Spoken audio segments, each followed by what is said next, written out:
let's now dive into a bit more about the choice of the tooling and therefore the architecture before the tooling. We talked about the necessity of bringing data together into some sort of lake or place. We need to then to clean it up. We need to apply business logic, transform it, and serve different customers within the organization. And now, how do we go about choosing tooling? What do we need to look for? Yeah. I mean, the tooling has just evolved so fast the past couple years. Honestly, it's tough to give like a single tool recommendation right now, just because they've changed a lot and they've all been upgrading a lot. Maybe other than like DBT is probably the you're gonna end up using that. Yeah.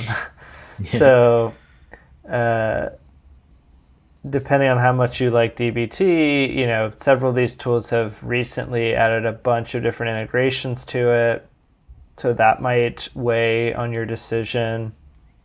In terms of the warehouse, kind of the biggest distinctions are how the pricing works. So some are modeled on storage, and some are modeled on more compute.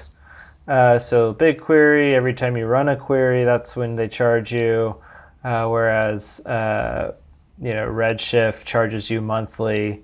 And so some people care more about predictability than others, but I think people have done the math, and like on average they end up being about the same a month. So um, that might be a wash.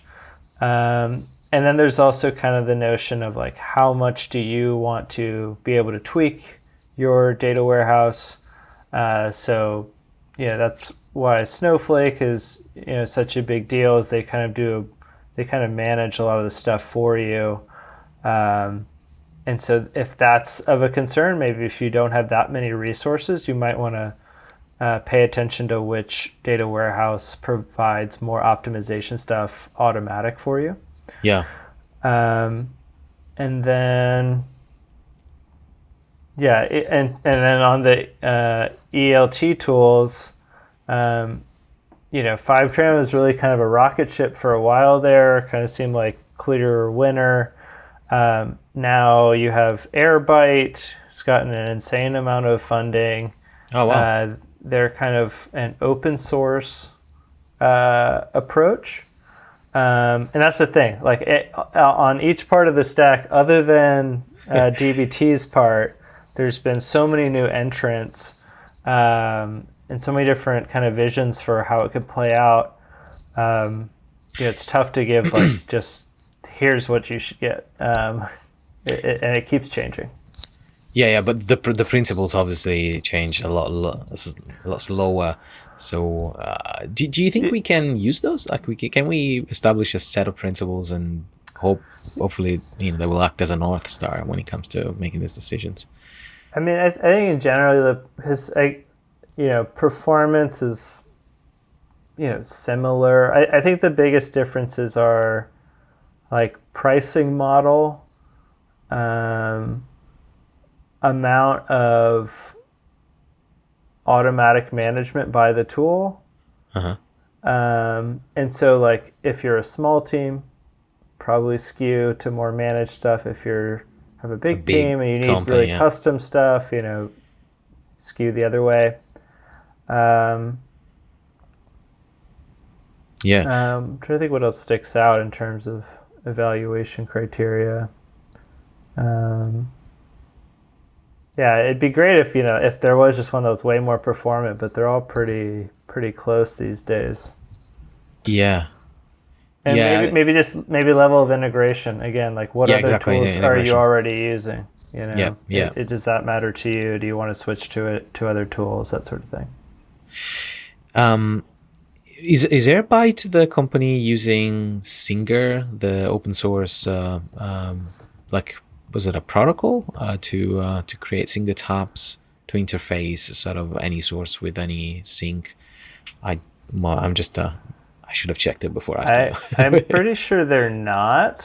Oh, okay, it's another company.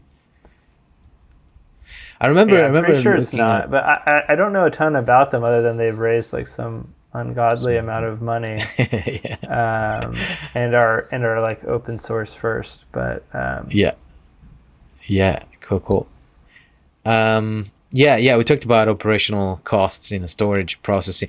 Maybe one thing we didn't mention is the separation of storage and compute at the architectural level, which might or might not impact cost, but it's certainly something that it has changed a lot compared to tools like technologies like Postgres or conventional transactional databases, along yep, with that's a good the point. columnar approach, as opposed to just the row centric approach. These new technologies are architected in a way that you can pay for storage and compute in two different ways. So if you're not touching the data, you just pay for storage, and storage has gotten extremely cheap, with things like S3 in Amazon or the equivalent in Google Cloud or Azure. And compute obviously is the stuff that matters. And we talked about the physics of information part one on this podcast. If you haven't listened to that, go back to I'm talking to you, the listener. If you want to brush up in physics, no, I'm kidding. It is a lot about physics, that episode, but it's interesting to see, why fundamentally do we need to spend money to process information? Is that because we're not good enough building cool machines? Could we imagine a laptop that consumes zero? Turns out there's a lot of physics behind it, and the answer is there is, quite fundamental laws of physics that prevents us from having a free lunch or keeping our food in the fridge cold without paying the bill, and all sorts of things that relate to information. So expect different builds. I guess that's the conclusion of this short rant on physics between storage and consumption. Yeah, I mean, I really don't know a lot about physics, but it is interesting to me that you can calculate like theoretical latency by like measuring the distance to like data centers and seeing how fast light could travel there and back and what. Like it's weird that all this technology stuff does boil down to just hardcore physics at the bottom. Yeah, I remember. I don't know if maybe I should share. I don't know if this is the audience, but maybe I'll share this short story. I remember doing studying fiber optics cables and different types of cables. And one of the first things you learn in physics, we study light, sort of light 101, is that light travels at different speeds depending on the medium it has to go through. So in vacuum and the deep universe, the speed of light is constant, and we believe it's the highest speed ever. And there's nothing that can go faster than that. And you just get that speed, no matter what, it's guaranteed. But as light travels through glass, plastic, or other materials, water, it slows down because it has to interact with the material itself. So you can think of it almost as a resistance to light propagation. And fiber optics are made of glass, and the internet relies on glass. Essentially 95% of the traffic goes through fiber optics. And so at some point people started thinking, can we make a fiber that guides light without glass? And so it turns out it's possible. They're called hollow fibers, and there's a whole bunch of cool physics around it. How do you design the symmetry of it so that light is actually, most of the light is inside air essentially, or gas, even better, because you can control with gas the chemical properties, you can engineer it. But and it all started because people doing financial transactions were, for them a millisecond is millions of dollars, right? So they really want to go there faster. And so at some point, someone decided to deploy an entire network of fiber optic cables that were designed to be extremely fast as you can possibly get it. And yeah, anyways, bit of a rant on physics, but I love this stuff. Let's talk about, if you'd like, the organizational side of all this technology, right? We deployed the system, we signed partnerships, we've got a cool modern data stack, which means one person can do the job of five, and now they can write SQL, and they use SQL to clean, ingest, enrich, and serve new data models.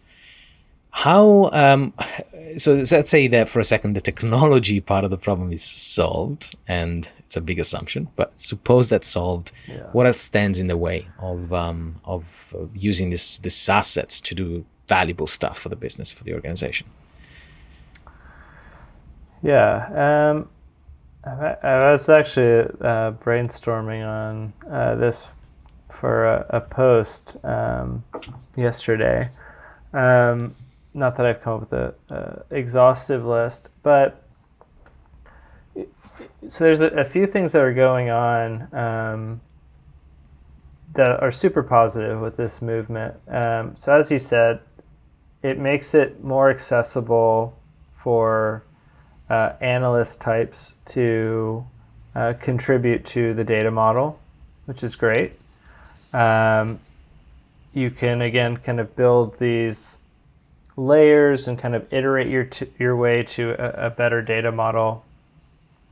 But some things start to get highlighted as kind of new challenges, which are things like testing.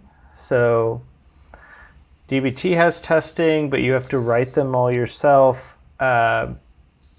Initially, this may be manageable. At scale, this falls apart fairly quickly. Yeah. There are interesting new tools out now, though. I'm not sure if you're familiar with Datafold, but they embed like directly in your in your pull request, and it shows you how it's going to, not only your code's going to impact the table that you're directly updating, it'll show how it's going to impact through your whole DAG and even all the way to your dashboards, if it's going to affect your dashboards. So I'm excited about that tool as really making it easier for analytics engineer to not accidentally break things, which is great.